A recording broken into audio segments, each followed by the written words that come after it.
4 முனை போட்டிக்கு வாய்ப்பு இல்லைங்க. 2 பெரு கூட்டணிகள். ஒண்ணு வந்து என்டிஏ கூட்டணி அதிமுக தலைமையில, திமுக கூட்டணி, இந்தி கூட்டணி திமுக தலைமையில இருக்கு. ஸோ இது 2க்கு தான் வந்து போட்டி. அதுல வந்து ஒரு ஸ்பாய்லராக யார் வராங்கன்னு பாத்தீங்கன்னா இப்ப தாவேகா வராங்க.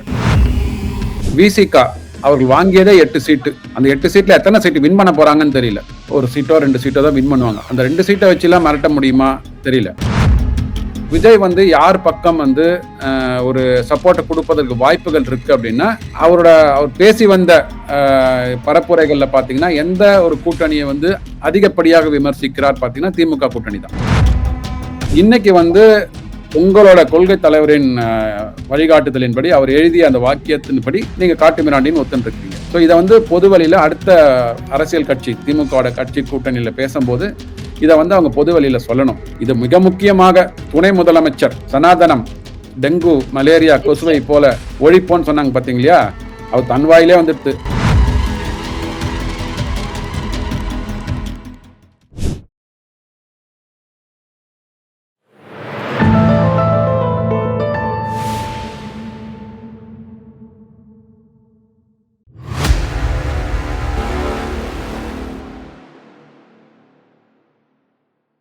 தாமரை டிவி நேயர்களுக்கு அன்பு வணக்கம். இன்று நமது நேர்காணலில் சிறப்பு விருந்தினர் அரசியல் விமர்சகர் CAV சுப்பிரமணியம் அவர்கள் நம்முடன் இருக்கிறார். சார் வணக்கம். சார் வணக்கம். தமிழ் வணக்கம்.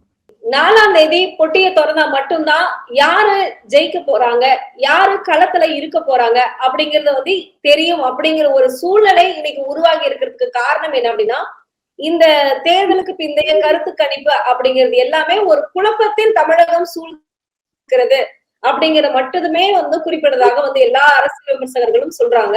இதை நீங்க எந்த நோக்கத்துல வந்து எந்த நோக்கில் பாக்குறீங்க அப்படின்னு தெரிஞ்சுக்கலாமா? எந்த தேர்தலையும் அப்படிதான் இருக்கும். பட் பொட்டியை திறந்ததுக்கு அப்புறம் தான் கடைசியா நமக்கு ரிசல்ட் தெரியும். அதற்கு முன்னாடி ஓரளவுக்கு வந்து டைரக்ஷன் கிடைக்கும் அப்படின்னு பார்ப்போம் நம்ம. ஏன்னா சிலதெல்லாம் பார்த்தீங்கன்னா ஆன்டி இன்கம்பன்சி இருக்கும். ராஜீவ்காந்தி இறந்த வருஷமா இருக்கட்டும், இல்லை இந்திரா காந்தி இறந்த வருஷமா இருக்கட்டும், 96 எலெக்ஷன், சில தேர்தல்களை நம்மளால கொஞ்சம் ஓரளவுக்கு வந்து யார் வரப்போறாங்கன்றது தெரியும் நமக்கு. பட் இதுல வந்து என்னன்னா ஆன்டி இன்கம்பன்சி கண்டிப்பா இருக்கு. அது நம்ம நிறைய விவாதத்திலேயே பேசியிருக்கோம், மக்களும் பார்த்துட்டு இருக்கிறாங்க. ஆனா வந்து 3வது ஒரு பிளேயர் வந்ததுனால இது வந்து ஒரு மும்முனை போட்டியாக மாறி இருக்கிறது. அதாவது ஒரு 4 முனை போட்டி அப்படின்னு சொன்னாங்க. பட் இப்ப இருக்கிற நம்ம வந்து எப்பவுமே நான் சொல்றதுதான், 4 முனை போட்டிக்கு வாய்ப்பு இல்லைங்க. 2 பெரு கூட்டணிகள். ஒண்ணு வந்து என்டிஏ கூட்டணி அதிமுக தலைமையில, திமுக கூட்டணி, இந்தி கூட்டணி திமுக தலைமையில இருக்கு. ஸோ இது 2க்கு தான் வந்து போட்டி.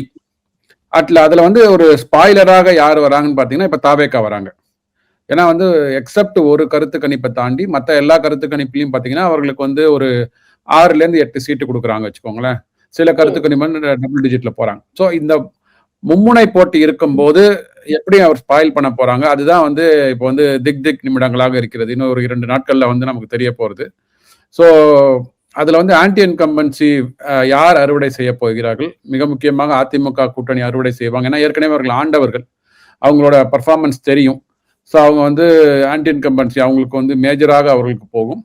சரி, புதுசா ஒருத்தர் வந்திருக்கிறாரே அவருக்கு வந்து வாக்களிக்கலாம்னு சொல்லிட்டு புதிதாக வந்து இப்போ வாக்களிக்க வந்த அந்த 18 வயதை தாண்டிய இளைஞர்கள் வந்து அவர்களுக்கு போடுவதற்கான வாய்ப்புகள் இருக்கு. பிளஸ் சீமாக்கே உள்ளான கவர்ச்சி அதெல்லாம் இருக்கிறதுனால அவருக்கும் ஒரு கணிசமான வாக்கு சதவீதம் போகும்.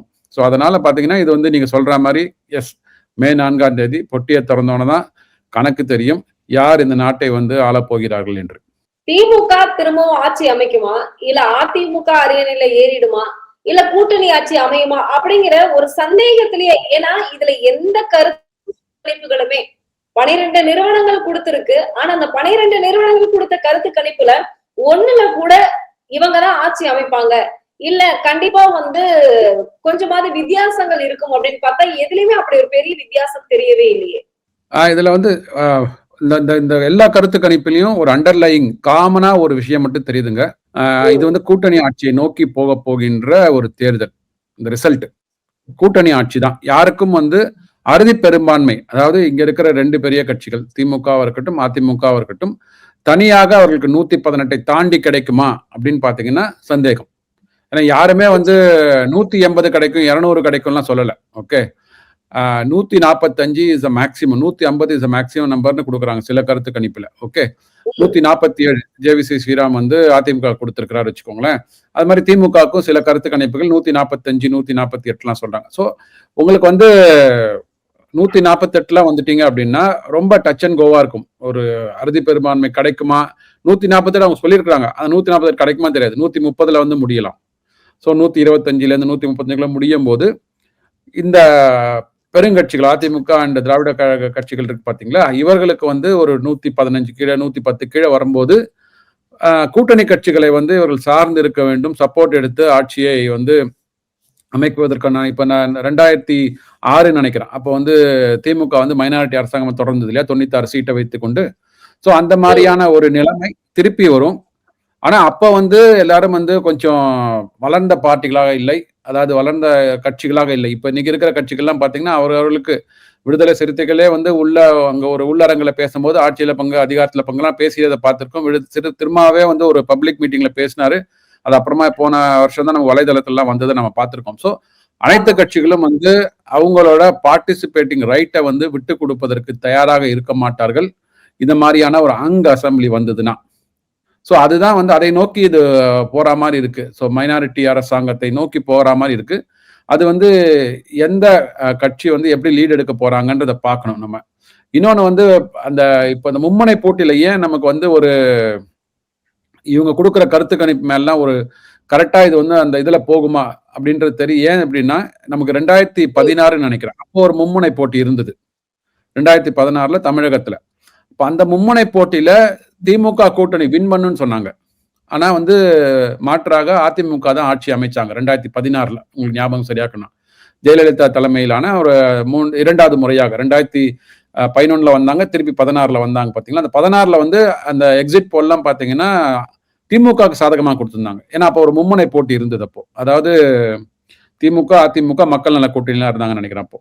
ஸோ அப்படி இருக்கும்போது அப்படி வாக்குகள் பிரியும் போது மூணாவது ஒரு பிளேயர் வரும்போது ஆட்சியில் இருக்கிறவங்களுக்கு வந்து அது பாதகமாக இருக்குமா சாதகமா இருக்குமா நமக்கு தெரிய மாட்டேங்குது. இப்போ அதுதான் ஒரு இதா இருக்கு, இப்போ புள்ளியா இருக்கு. இப்போ அதுல வந்து இப்போ இன்னைக்கு தேதியில பாத்தீங்கன்னா அப்போ 2016 இருந்த ஆன்டி இன்கம்பன்ஸ் எல்லாம் இப்ப அதை தாண்டி எங்கேயோ இருக்குது. இங்க மக்கள் எவ்வளவு அதிருப்தியா இருக்கிறாங்க, சட்டம் ஒழுங்கு சரியா இல்லை அப்படிலாம் இருக்கும்போது இது திமுகவுக்கு வந்து ஒரு வாக்கு சதவீதத்தை வந்து கணிசமான அளவில் குறைக்கும் அப்படின்ற மாதிரியான ஒரு கருத்து தான் வந்து எல்லா அரசியல் விமர்சகர்கள்ட்ட நிலவருது.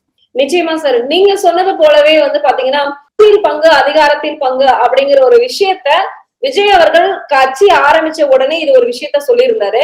அதுக்கப்புறம் பிசிக வந்து காங்கிரஸ் எல்லாம் பேசினதை பார்த்தோம். அதுக்கப்புறம் கொஞ்சம் சைலண்ட் ஆயிட்டாங்க. ஆனா இன்னைக்கு ஷோடங்கர் சொல்லியிருக்கக்கூடிய விஷயம் பாத்தீங்கன்னா நடுநிலையாக செயல்பட மாட்டோம், ஆட்சியில் அதிகாரத்தில் பங்கு கேட்போம், 4ஆம் தேதி ரிசல்ட்டுக்கு அப்புறம் தெரியும் அப்படின்னு சொல்லியிருந்தாரு. விசிகாவும் அதே ஒரு மனநிலையில இருப்பதாக தான் ஒரு தகவல் இருக்கு. இன்னைக்கு தேமுதிகவும் ஆட்சியிலும் அதிகாரத்திலும் பங்கு அப்படிங்கிற ஒரு விஷயத்தையும் வந்து நாங்க ரிசல்ட்டுக்கு அப்புறம் சொல்லுவோம் அப்படின்னு சொல்லியிருக்காங்க. கூட்டணி கட்சிகள் இப்போ இந்த அதிகாரத்தில் பங்கு கொடுக்காவிட்டால் வெளியேறுவதற்கான சாத்தியக்கூறு இருக்கா? 3 கட்சிகள் சொன்னீங்க. 3 கட்சிகளோட நிலைப்பாடு, அவங்க இன்னைக்கு என்ன ஸ்டேட்டஸ்ல இருக்கிறாங்க, என்ன நிலைமையில இருக்காங்கன்னு பார்த்துட்டு தான் திமுக தலைவர் வந்து இதுக்கு முடிவெடுப்பார். கண்டிப்பா வந்து தேமுதிக மிரட்டுற இடத்துல எல்லாம் அவங்க இல்ல, இருக்க வைக்க மாட்டாரு. ஒரு ராஜ்யசபா எம்பி ஏற்கனவே கொடுத்தாச்சு, சரிங்களா? அதனால வந்து அவர்கள் வந்து என்ன சீட்டு வந்தாலும் கண்டிப்பாக வந்து இவர்களை வந்து ஆதரித்து தான் ஆக வேண்டும், அதுல மாற்று கருத்தில்லை. விசிக அவர்கள் வாங்கியதே 8 சீட்டு. அந்த 8 சீட்ல எத்தனை சீட்டு வின் பண்ண போறாங்கன்னு தெரியல. ஒரு சீட்டோ 2 சீட்டோ தான் வின் பண்ணுவாங்க. அந்த 2 சீட்டை வச்சு எல்லாம் மிரட்ட முடியுமா தெரியல. ஆனா காங்கிரஸ் வந்து 28 சீட்டு வாங்கியிருக்கிறாங்க. சப்போஸ் ஒரு 6-8 சீட்டு வின் பண்றாங்க வச்சுக்கோங்களேன், 8 இஸ் அ சிக்னிபிகன்ட் நம்பர். ஏன்னா நீங்க வந்து ஒரு 112 இருக்கிறீங்க அப்படின்னா 8 சீட்டு தேவைப்பட்டதுன்னா 120 ஆயிடும். ஓகே, அது வந்து காங்கிரஸுக்கு வந்து வாய்ப்பு இருக்கு அது மாதிரி மிரட்டுறதுக்கு. அதாவது ஆட்சி அதிகாரத்துல பங்கு கொடுப்பதற்கு எங்களுக்கு உரிமை, கேட்கறதுக்கு எங்களுக்கு உரிமை இருக்கு, உங்களுக்கு கடமை இருக்குன்னு சொல்றதுக்கு காங்கிரஸ், ஏன்னா அந்த மனநிலையில அவங்க வந்தாச்சு அவங்க. ஸோ அந்த மனநிலையில வந்ததுக்கு அப்புறம் இந்த மாதிரி ஒரு ஆப்பர்ச்சுனிட்டி வந்தது அப்படின்னா கண்டிப்பா அது கேட்காம விட மாட்டாங்க. தேமுதிகக்கு ஏன்னா வந்து அவங்க போய் அங்க போய் அடைக்கலம் புகுந்ததே ஒரு ராஜ்யசபா சீட்டுக்காக தான். அதுக்கப்புறம் அவர் எப்படியோ வந்து 10 சீட்டை வந்து வாரி வழங்கிட்டார் அவர். அதனால அவர்களுக்கு வேற வழி கிடையாது. வின் பண்ணாங்கன்னா கண்டிப்பா அவங்க ஆதரிச்சு தான் ஆகணும். விசிகாக்கு அது மாதிரியான வாய்ப்புகள் கிடையாது. ஏன்னா அவங்களோட ப்ராபபிலிட்டி ஆஃப் வின்னிங் த கான்ஸ்டியூவன்சிஸ் கம்மி. தேமுதிகக்கு கம்மி தான். மேபி 2 கண்டிப்பா. சீட்டு 3 சீட்டுலாம் அவ்வளவுதான். ஆனா ஏற்கனவே ஒரு ராஜ்யசபா எம்பி சீட் கொடுத்துட்டாங்க. அதனால வந்து அதுல இருந்து அவங்க பின்வாங்க முடியாது. ஆனா காங்கிரஸுக்கு வந்து ஏற்கனவே ஒரு அதிருப்தி இருக்குது. அந்த கூட்டணி அமைஞ்சதே கடைசி நிமிஷத்துல அமைஞ்சது. உங்களுக்கு தெரியும். கடைசியில வந்து இந்த மாநிலத்துக்கு யாரெல்லாம் பொறுப்பாளர்களோ அவர்கள்லாம் வரல. எங்கேருந்தோ வந்தான் இடைச்சாதி ஒருவன் சொல்லிட்டு ப. சிதம்பரம் வந்து காரைக்குடியில இருந்து வந்து இறங்கினார் இங்க. இறங்கி நேரா வந்து சோனியா காந்தி அம்மாவுக்கு வந்து ஜூம் கால போட்டாரு. ராகுல் காந்திட்ட பேசினாரு. நம்மலாம் மல்லிகார்ஜுன கார்கே தான் தலைவர் நினைச்சிட்டு இருக்கோம். அவர்லாம் இல்லைன்னு சொல்லிட்டு நவுத்தி வச்சுட்டு அவங்க நேரா வந்து காந்தி ஃபேமிலிட்ட பேசி 28 சீட்டுக்கு வந்து சமாதானம் பண்ணிட்டு போயிட்டார் அவரு. இருக்கும்போது அது புகைச்சல்கள் உள்ள இருக்கு அங்க. அந்த புகைச்சல்கள் வந்து கண்டிப்பாக ஒரு ஆப்பர்ச்சுனிட்டி இங்க வரும்போது தொங்கு சட்டசபை அமையும் போது காங்கிரஸ் இது கொடுத்தாதான் சப்போர்ட் கொடுத்தாதான் அமையும்ன்ற போது கண்டிப்பாக அவர்கள் வந்து அந்த ஸ்ட்ராங் வெப்பன் எடுக்க ஆரம்பிப்பாங்க. இப்ப நீங்க சொல்றது போல 2006ல அமைஞ்ச மாதிரி தொங்கு சட்டசபைக்கு வாய்ப்பு இருக்கு அப்படின்னு நீங்க சொல்றீங்க. தொங்கு சட்டசபையில அப்படி ஆட்சி அமைக்கிற மாதிரி இருந்தா யாருக்கு அந்த வாய்ப்புகள் அமையும் அப்படி? ஏன்னா டிவிகே அப்படிங்கிற ஒரு கட்சி இருக்கிறதுனால இந்த வாய்ப்புகளை வந்து 2 கட்சிகளுமே பயன்படுத்தி கொள்ளுமா அப்படிங்கிற ஒரு கேள்வி இருக்குல்ல சார்? ஓகே. சோ நீங்க கேட்கிற கேள்வி என்னன்னா, இப்போ வந்து இருவருக்குமே கிட்டத்தட்ட ஒரு 108 இல்ல 112 அந்த மாதிரியான மொத்த கூட்டணிக்கு கிடைச்சு இவருக்கு ஒரு 20 தொகுதிகள் கிடைக்குது. கருத்து கணிப்பை வச்சு நான் கேக்குறேன். ஆமா ஆமா. சோ அந்த கருத்து கணிப்பு நம்ம அப்புறமா வருவோம். அது சரியா தவறா நிறைய விவாதங்கள் போயிட்டு இருக்கு. ஆனா அந்த நம்பர்ல வந்து விழுந்து விஜய்க்கு வந்து ஒரு 20 சீட்டு 25 சீட்டு கிடைக்குது அப்படின்ற போது ஜேவி ஸ்ரீராம் அவர்கள் கொடுத்த கருத்து கணிப்புகளும் ஆக்சிஸ் இந்தியா கொடுத்த கருத்து கணிப்பும் ரெண்டுமே வந்து மற்ற நிறுவனங்கள் கொடுத்த கருத்து கணிப்புல இருந்து வேறுபடுது. அப்ப இது ரெண்டுமே வந்து ஒன்றாக இணைய வாய்ப்பு இருக்கிறதா? நீங்க சொல்ற மாதிரி தொங்கு சட்டசபை வந்தா அப்படிங்கறது தான் கேள்வி. வாய்ப்பு இருக்கு. தொங்கு சட்டசபை அமைவதற்கு வாய்ப்பு இருக்கு. ஆனா வந்து ஆக்சிஸ் இந்தியா கொடுத்த அந்த மாதிரி ஒரு 98 தொகுதிகள்லாம் வந்து அவருக்கு கிடைக்குமா? இவருக்கு விஜய்க்கு 98ல இருந்து 120 போகுமானா அதெல்லாம் இல்ல. ஒரு 20-25ல வந்தாலே போரும். அப்ப வந்து இந்த மற்ற 2 கூட்டணிகளும் 110ன்ற ரேஞ்சில இருப்பாங்க. ஓகே. சோ 2 பேரும் 110 ரேஞ்சில வரும்போது அப்ப விஜய் வந்து யார் பக்கம் வந்து ஒரு சப்போர்ட் கொடுப்பதற்கு வாய்ப்புகள் இருக்கு அப்படின்னா அவர் பேசி வந்த பரப்புரைகள்ல பாத்தீங்கன்னா எந்த ஒரு கூட்டணியை வந்து அதிகப்படியாக விமர்சிக்கிறார் பாத்தீங்கன்னா திமுக கூட்டணி தான். திமுக கூட்டணி தான் சொன்னாரு. சார் ஸ்டாலின் சார் அப்படின்னாரு அவரு. இங்க சட்டம் ஒழுங்கெல்லாம் நல்லா இல்ல, நீங்க பார்க்க மாட்டீங்க அப்படின்லாம் நிறைய வந்து இது பண்ணாரு அவரு இல்லையா? எல்லா இதுலயுமே கரூருக்குலாம் வந்து என்ன வந்து பலிகடா ஆக்கிட்டீங்க, நீங்க ஒழுங்கா வந்து காவல்துறையை அனுப்பல அப்படின்னு சொல்லிட்டு ஒரு காட்டமாக அவர் வந்து நிறைய பரப்புரையில வந்து 99% வந்து கண்டிப்பா வந்து அவர் வந்து இது பண்ணார். ஸ்டாலின் ஐயா தான் திமுக கூட்டணியை தான் விமர்சிச்சார். சோ அப்படி இருக்கும்போது அங்க போய் சேருவதற்கு வாய்ப்புகள் குறைவு. ஆனா அரசியல்ல எதுலாம் நடக்கலாம்னு சொல்லுவாங்க. அப்படி சேர்ந்துட்டார் அப்படின்னா அவருக்கு வந்து இன்னையோட இந்த தேர்தலோட அஸ்தமனம் ஆயிடும் அவரோட அரசியல். ஏன்னா அவங்க ஃபாலோ பண்ணி வர்ற ரசிகர்களா இருக்கட்டும், இல்ல தொண்டர்களா இருக்கட்டும், மற்ற பொதுமக்களா இருக்கட்டும் வந்து நீங்க சொன்னது ஒண்ணு செய்யறது ஒண்ணு டக்குன்னு நீங்க வந்து ஒரே தேர்தல வந்து நீங்களும் ஒரு அரசியல்வாதி தான் அப்படின்ற மாதிரி சொல்லிட்டீங்கன்னு சொல்லிட்டு கதையை மூடிடுவாங்க, அஸ்தமனம் பண்ணுவாங்க. அதுக்கு வாய்ப்பு கொடுக்க மாட்டார். ஓகே. ப்ராபபிலி ஓகே அதிமுக கூட்டணிக்கு வருவதற்கான வாய்ப்புகள் இருக்கு. எப்படி வந்து பவன் கல்யாண் ஒரு துணை முதலமைச்சரா வந்து அங்க இதுல பதவி ஏற்றிருக்கிறாரோ ஆந்திரால அந்த மாதிரியான ஒரு கேட்பாங்க அவங்க. ஏன்னா வந்து உங்களுக்கு தெரியும் 20-25 சீட் வச்சு நீங்க முதலமைச்சர் கேட்கணுன்றது வந்து கஷ்டம். அப்போ துணை முதலமைச்சரான ஒரு இது கொடுத்து அவர் என்ன சொல்லிருக்காரு, பாஜக வந்து ஒரு கொள்கை எதிரின்னு சொல்லியிருக்கிறார். ரைட்டுங்களா? உங்களுக்கு வேற கொள்கை இருக்கலாம், எனக்கு வேற கொள்கை இருக்கலாம். ரைட்டுங்களா? கொள்கையில வந்து எல்லாருமே இருக்கிற 145 கோடி மக்களும் ஒரே கொள்கையில இருந்தாங்கன்னா அப்புறம் எல்லாம் ஒரே கட்சியில தானே இருப்போம் நம்ம. கொள்கை வேறாக இருக்கிறது. பட் ஆனா வந்து அந்த கொள்கை வந்து நாட்டிற்கு எதிராக இருக்கிறதா, தேசியத்திற்கு எதிராக இருக்கிறதா, தமிழகத்திற்கு எதிராக இருக்கிறதா, அதுலதான் வந்து கேள்வி. சோ அதுல வந்து ஒரு ஒத்துமை வந்து ஓகே காம்ப்ரமைஸ் வந்து இல்லங்க நாங்க எடுத்துட்டு போற கொள்கை வந்து பாஜக சொல்ற கொள்கை வந்து பாரத தேசத்தை வந்து விக்ஷித் பாரதா கொண்டு போகணும். விக்ஷித் பாரதா கொண்டு போது விக்ஷித் தமிழ்நாடு ஆட்டோமேட்டிக்கா வரும் அப்படின்ற மாதிரியான ஒரு கூட்டு முயற்சியில வந்து வருவதற்கான வாய்ப்புகள் இருக்கு. ஏன்னா வந்து அப்படி அமைஞ்சது அப்படின்னா ஏன்னா இவர்கள் இருவரோட பொது எதிரி 2 பேரும் சொல்றது வந்து திமுக என்பது தீய சக்தி. அந்த தீய சக்தியை வந்து நீங்க ஒழிக்க வேண்டும் என்றால் இங்க இருக்கிற அனைத்து எதிர்கட்சிகளும் இன்னைக்கு இருக்கிற எதிர்கட்சிகள் எல்லாம் நாளைக்கு வந்து ஒன்னா சேர்ந்து ஆளுங்கட்சி கூட்டணியாக மாற வேண்டும். அதற்கு ஒரு வாய்ப்பு வந்தது அப்படின்னா எனக்கு தெரிஞ்சு விஜய் அவர் யூஸ் பண்ணிக்கணும். ஏன்னா அவருக்கு இப்போ அரசியல் எதிர்காலம் ஆரம்பிக்கும் போது ஸ்டார்டிங்லேயே ஒரு துணை முதலமைச்சர்னு ஒரு பொறுப்பு வந்து கண்டிப்பா வந்து ஒரு he will support based on the இதுதான் கேஸ் பை கேசஸ் தான். ஓகே, ஒரு சட்டத்தை கொண்டு வராங்கன்னா அது வந்து தமிழகத்திற்கு அவரோட பார்வையில தமிழகத்திற்கு வந்து இது வந்து சரியா இல்லைங்கன்னு சொன்னா அதுக்கு எதிர்த்து வாக்களிப்பதற்கு அவருக்கு வாய்ப்பு இருக்கும். ஸோ அந்த மாதிரியான அவுட் சைட் சப்போர்ட் பண்ணுவாரா? ஆனால் துணை முதலமைச்சரா வந்துட்டு அது மாதிரி பண்ண முடியாது. ஸோ அதனாலதான் அவுட் சைட் சப்போர்ட் கொடுப்பாரு. இல்லைன்னா துணை முதலமைச்சரா வந்துட்டாருன்னா இவர் வந்து அங்க சட்டசபையில ஏற்றுகின்ற சட்டங்களுக்கு வந்து இவரும் வந்து ஒத்துழைப்பு கொடுத்து ஒத்துனதுக்கு அப்புறம் அந்த ரெசல்யூஷன் பாஸ் ஆகும். அப்படிதான் போகும். ஸோ அதற்கு வந்து வாய்ப்புகள் இருக்கு என்னை பொறுத்த வரைக்கும். அதாவது நீங்க வந்து திமுக கிட்ட போய் அவர் வந்து கூட்டணி சேருவதற்கு திமுக சப்போர்ட் பண்ணி திமுக ஆட்சியை மீண்டும் கொண்டு வருவதற்கு வாய்ப்புகள் இருக்குன்னு பாத்தீங்கன்னா அது 0. இங்க வந்து 50-50 சான்ஸ் இருக்கு. இன்னைக்கு நீங்க கவனிச்சிருப்பீங்க, எல்லா அரசியல் தலைவர்களுமே வந்து கோவில்கள்ல தான் இன்னைக்கு குவிஞ்சிருக்காங்க. மே 4 ரிசல்ட் வர இருக்கு. இதுல முக்கியமாக பாத்தீங்க அப்படின்னா நம்ம சூப்பர் முதல்வர்னு சொல்லக்கூடிய சபரீசன் அவர்கள் வந்து போன தேர்தலுக்கு வந்து திருச்செந்தூர் கோவிலுக்கு சென்றார். இன்னைக்கு ஸ்ரீரங்கம் கோவிலுக்கு போயிருக்கிறார். விஜய் அவர்கள் திருச்செந்தூர் கோயில், அடுத்தது வந்து ஷீரடி சாய்பாபா கோவிலுக்கு போயிருக்கிறார். அடுத்தது நாளை வேளாங்கண்ணிக்கு போக இருக்கிறார். அப்படின்னு அடுத்தடுத்து அமைச்சர்கள் முதற்கொண்டு கோவில் இன்னைக்கு எல்லா தரிசனங்களையும் எல்லா யாகங்களையும் நடத்திக்கிட்டு இருக்காங்க. இதுல முக்கியமாக சபரீசன் அவர்கள் சென்ற ஸ்ரீரங்கம் கோவிலில் ஆப்போசிட்ல பெரியார் சிலை இருக்கு.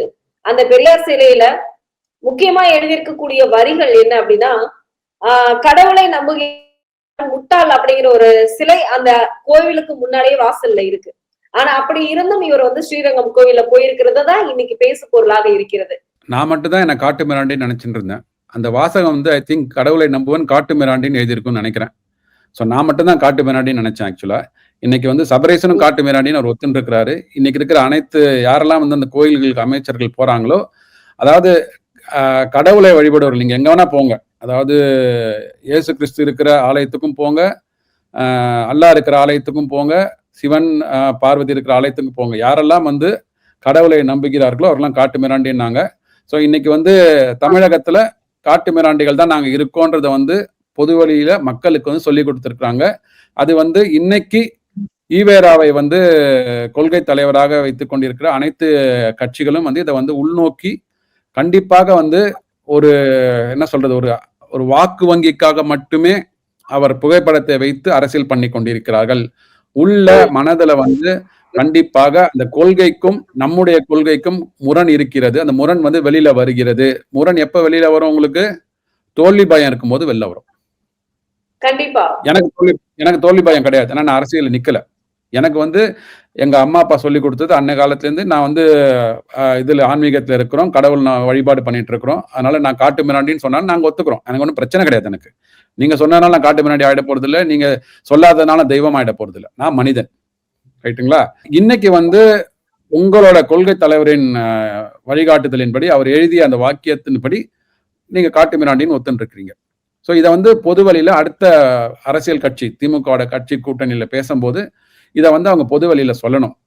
இது மிக முக்கியமாக துணை முதலமைச்சர் சனாதனம், டெங்கு, மலேரியா, கொசுவை போல டிஎம்கேன்னு சொன்னார் இல்லைங்களா, ஒழிப்போன்னு சொன்னாங்க பாத்தீங்க இல்லையா, அவர் தன் வாயிலே வந்துடுது. அதாவது டெங்கு, மலேரியா, கொசு நீங்க வந்து இந்த டிஎம்கே கூட பார்த்துக்கலாம் ஷார்ட் ஃபார்ம்ல. ஸோ அவரே வந்து டிஎம்கே ஒழிப்பதற்காக வந்து முயற்சிகள் எடுத்துட்டேன் அப்படின்னு சொல்றாரு. சனாதனத்தை நீங்க ஒழித்தீர்கள் என்றால் டிஎம்கே ஒழிக்கப்பட்டு விடுன்றாங்க. இப்ப சனாதனத்தை சார்ந்து வந்திருக்கின்ற இந்த இந்து கோவில்களுக்கு வந்து இந்த அமைச்சர்களாக இருக்கட்டும் இல்ல வந்து இந்த விவிஐபிஸ் போறதுனால சனாதனத்தை ஏற்றுக்கொள்கிறார்கள். ஸோ சனாதனத்தை ஏற்றுக்கொண்டதன் மூலமாக இந்த டிஎம்கே என்பது அழிக்கப்பட்டு விடுகிறது. டெங்கு, மலேரியா, கொசு இவர் சொன்னது வாக்குப்படி. ஸோ அதனால வந்து இன்னைக்கு வந்து அரசியலுக்காக வாக்குக்காக இத மாதிரியான மதத்தை கையில் எடுக்கிறது அது கூடாது. ஏன்னா திருப்பரங்குன்றம்ல வந்து அங்க கோர்ட்டே ஆர்டர் போட்டு வந்து தீபத்தூண்ல தீபம் ஏத்தணும்னாங்க. ஒரு குறைஞ்சபட்சம் ஒரு 10 பேரை வைத்துக்கொண்டு நீங்க ஏத்துங்க சார் அப்படின்னு சொன்னாங்க. அதற்கு என்ன சொன்னாங்க இந்த அரசாங்கம், திமுக அரசாங்கம், இது ஏத்தினா சட்டம் ஒழுங்கு கெட்டு போயிடுங்க, அதனால 144 போடுறேன்னு சொல்றாங்க. எந்த அரசாங்கம் சட்டம் ஒழுங்கு சரியில்லைன்னு சொல்லுதோ அப்போ வந்து it is a clear case for Article 356. எப்ப 356 பயன்படுத்துவாங்க? நாட்டுல சட்டம் ஒழுங்கு சரியில்லைன்னா. சட்டம் ஒழுங்கு சரியில்லைன்னு யார் சொல்றாங்க? நீங்களும் நானும் சொல்ல, எதிர்கட்சிகளும் சொல்ல, ஆளுங்கட்சியே சொல்றாங்க. ஸோ ஆளுங்கட்சியே எனக்கு வந்து இங்க ஆள்வதற்கு வந்து எனக்கு வந்து இது இல்ல, தகுதி இல்லை என்று ஒற்றுக்கொண்டதுனால 356 பயன்படுத்தியிருக்கணும். எனக்கு தெரிஞ்சு, ஏன்னா இது நடந்து ஒரு 6 மாசம் இருக்கு வச்சுக்கோங்களேன். 6 மாசத்துக்கு முன்னாடி ஆட்சியை கலைச்சு அப்ப தேர்தலை கொண்டு வந்து நிறைய பணத்தை விரயம் பண்ண வேண்டாம்னு சொல்லிட்டு எஸ்ஐஆர்லாம் முடிச்சு ப்ராப்பரா இப்ப வந்து தேர்தல் நடத்திருக்காங்க. எஸ்ஐஆர் பத்தி ஒரு வார்த்தை வந்ததுங்களா திமுகல இருந்து? இல்ல. எஸ்ஐஆர் பத்தி ஒண்ணுமே வரல. அவங்க இன்ஃபேக்ட் அங்க இருக்கிற திமுக தொண்டர்கள்லாம் போயிட்டு எல்லார் வீட்லயும் வந்து அங்க பேர் நீக்கம் பண்ணதெல்லாம் கரெக்ட்னு சரி பார்த்துட்டு, அந்த யாரெல்லாம் வந்து விடுபட்டு இருக்கிறோம், மைக்ரேட் ஆகி இருக்கோம், அவங்கள வந்து அழகா இது சேர்த்து இருக்கிறாங்க பட்டியல்ல. அப்ப அவங்களுக்கு தெரியும் இந்த நடவடிக்கை வந்து நாட்டிற்கு தேவையான நடவடிக்கை. ஜஸ்ட் பிகாஸ் இது வந்து பாரதிய ஜனதா அரசாங்கம் எடுக்கிறது, என்டிஏ அரசாங்கம் மேல எடுக்கிறதுனாலேயே எதிர்த்து எல்லாத்தையும் பண்ணிட்டு இருந்தாங்க. இன்னைக்கு வந்து இது வந்து நாட்டுக்கு நல்ல ஒரு இதுல எதிர்த்தா வந்து கண்டிப்பா நமக்கு வந்து பலன் கிடைக்காது, இதுல அரசியல் லாபம் பார்க்க முடியாது. அதனால எஸ்ஐஆரை வந்து உள்ள கொண்டு வந்தாங்க. அதனாலதான் வாக்கு சதவீதம் உயர்ந்து இருக்குது 85%. அந்த ரிவைஸ்டு சதவிகிதம், ரிவைஸ்டு பேஸ்ல இருந்து பாத்தீங்கன்னா 80% வந்திருக்கும் உங்களுக்கு. இந்த கூட இருக்கிற 4.5% தான் நான் சொல்றது வந்து ஆன்டி இன்கம்பன்சி, அரசுக்கு எதிரான வாக்குகள். 4.5 இருந்து 5% வரைக்கும் வாக்கு சதவீதம். 80 நீங்க நார்மலா வந்து போன வாட்டி 4.6 கோடி மக்கள் வாக்களித்தார்கள். அந்த 4.6 கோடி அப்படியே வாக்களிக்கிறாங்க அப்படின்னா 80% 81% வந்திருக்கும். கூட ஒரு 5.5% 4.5% வந்திருக்குது அப்படின்னா இது அரசுக்கு எதிரான வாக்கு. ஏன்னா 2021லயும் பாத்தீங்கன்னா 27 லட்சம் வாக்காளர்கள் வந்து கடந்த காலத்தை தாண்டிலும் புதிதாக வாக்களித்தார்கள். புதுசா இருக்கலாம், இல்ல பழைய வாக்களிக்காதவர்களும் வாக்களிச்சிருப்பாங்க. சோ 27 லட்சம் மக்கள் வந்து இந்த அரசு வேண்டான்னு போட்டாங்கன்னு சொன்னாங்க இல்லையா 2021ல. கிட்டத்தட்ட அதே எண்ணிக்கை 25 இருந்து 28 லட்சம்க்குள்ள இந்த அரசு வேண்டாம் என்று மக்கள் வாக்களித்திருக்கிறார்கள். இதுதான் நமக்கு மெயின் ஆளுல தெரியும். விஜய் அவர்களும் திமுகவும் வந்து பாத்தீங்கன்னா அவங்க வேட்பாளர்களை வைத்து ஒரு கூட்டம் நடத்தினாங்க. இவங்க அமைச்சர்களை கூட்டி ஒரு கூட்டம் நடத்தினாங்க. இதுல விஜய் கேட்டிருக்கக்கூடிய கேள்வி என்ன அப்படின்னா, நீங்க வேட்பாளர்கள் வெற்றி பெற்றதுக்கு அப்புறம் என் பின்னால இருப்பீங்களா அப்படிங்கிற ஒரு கேள்வியை வச்சிருக்கிறாரு. இன்னொன்னு என்னன்னா, திமுக தாவேக வேட்பாளர்களை விரட்டி கொண்டிருக்கிறது, தாவேக வேட்பாளர்களுக்கு பாதுகாப்பை கொடுத்திருக்கிறது காவல்துறை அப்படிங்கிறதுதான் இன்னைக்கு ஹைலைட் நியூஸா வந்து போயிட்டு இருக்கு. இதை நீங்க எப்படி பாக்குறீங்க? ஏன்னா இது வந்து பெரும்பான்மையான ஒரு வாக்கு வித்தியாசத்தில் வந்தா இந்த மாதிரியான விபரீதங்கள் நடக்க வாய்ப்பு இருக்குன்னு நினைக்கிறீங்களா சார்? இந்த இது எப்ப வரும் அப்படின்னா, ரொம்ப குறைஞ்சபட்ச எம்எல்ஏக்கள் மட்டும் வெற்றி பெற்றார்கள்னா மட்டும்தான் இந்த மாதிரியான ஒரு இதுக்கு வந்து வாய்ப்பு இருக்கு. ஆன்டி டிஃபெக்ஷன் லான்னு ஒண்ணு இருக்கு. ஒரு 2/3 எம்எல்ஏக்கள் வந்து இந்த கட்சியில இருந்து அப்படியே தாண்டி போனாங்கன்னா ஆன்டி டிஃபெக்ஷன் லா வந்து அப்ளிகபிள் ஆகாது. நீங்க வந்து ஒரு இப்ப விஜய் அவர் வந்து பெரிய இடத்துல நாங்க நிறைய சீட்டு பண்ண போறோம், நாங்க தான் ஆட்சி அமைக்க போறோம்ன்ற பட்சத்துல இருக்கும்போது ஒரு பேச்சுக்கு சொல்லுவோமே 100 சீட் உங்களுக்கு கிடைக்குதுன்னா கண்டிப்பா எனக்கு தெரிஞ்சு ஒரு 60ல இருந்து 70 எம்எல்ஏக்கள் வந்து தாண்டி போனாதான் உங்களுக்கு வந்து அந்த ஆன்டி டிஃபெக்ஷன் லா வந்து செல்லுபடி ஆகாது, அவங்களோட கட்சி தாவல் தடுப்பு சட்டம் செல்லுபடி ஆகாது. அப்போ வந்து அந்த 70 பேருமே அங்க போயிட்டாங்கன்னா அது வந்து அவங்க ஆட்சி அமைச்சுக்கலாங்க. ஆனா அந்த மாதிரியான நிலைமை இன்னைக்கு இல்ல. அவ்வளவு 70 பேர் தாண்டி போவாங்களான்றது எனக்கு கண்டிப்பா எனக்கு அது வந்து மறுப்பு இருக்கிறது. எங்க தாண்டி போவாங்க அப்படின்னா 10 சீட்டு வருது. 10 சீட்டு வரும்போது ஒரு 7 பேர், ஓகே, உங்களை வந்து 7 பேரை ஈஸியா 70 பேரை கன்வின்ஸ் பண்றதை விட 7 பேரை கன்வின்ஸ் பண்றது ஈஸி. சோ என்ன சொல்லுவாங்கன்னா, திமுகவுக்கு வந்து ஒரு 112 சீட் இருக்கு வச்சுக்கோங்களேன், கடைசி இருக்கு வச்சுக்கோங்களேன். இந்த 7 அங்க போய் சேர்ந்ததுன்னா 10ல இருந்து 7 போச்சுன்னா கட்சி தடுப்பு தாவல் சட்டம் செல்லுபடி ஆகாதாங்க. 7 பேர் போயிட்டாங்க, மெஜாரிட்டி போயிட்டாங்க, 2/3 மேல போயிட்டாங்க. சோ 7 + 112 119. அது வந்து திமுக வந்து ஆட்சி அமைப்பதற்கு வாய்ப்புகள் இருக்கும், இந்த எம்எல்ஏக்கள் அங்க போயிட்டாங்கன்னா. சோ அப்போ விஜய் வந்து இன்டைரக்டா வந்து அவருக்கு ஏதோ இன்ஃபர்மேஷன் கிடைச்சிருக்கலாம். அவ்வளவு சீட்டு நமக்கு கிடைக்காது, ஒரு கையளவு சீட்டு தான் கிடைக்கும். கையளவு சீட்டு கிடைக்கும் போது அதுல வந்து ஒரு 2/3 அங்க போயிட்டாங்க அப்படின்னா நம்ம இவ்வளோ வந்து பாடுபட்டு வந்து கஷ்டப்பட்டு வந்து இந்த ஒரு 10 சீட்டோ 15 சீட்டோ சேர்த்தது வந்து விரயமாயிடும்ன்ற ஒரு பயத்துல நீங்க வின் பண்ணோன்னா நேரா பனையூருக்கு வந்துருங்கன்றாங்க. அதுதான் மிக முக்கியமான பாரு. நீங்க 100 எம்எல்ஏக்கெல்லாம் நீங்க பயப்பட வேணாங்க. 70 பேர்ல நீங்க எடுக்கவே முடியாது. ஓகே, மக்கள் கொந்தளிச்சிருவாங்க. ஓகே, அது மாதிரிலாம். சோ அதனால அவருக்கும் வந்து ஐயம் இருக்கிறது, குறைஞ்சபட்ச சீட்டு தான் வின் பண்ண போறாரு. அதனாலதான் பத்திரமா பாதுகாப்பா பனையூருக்கு வந்துருங்க, நாங்க உங்களை பாதுகாத்துக்கிறோம்னு சொல்றாரு.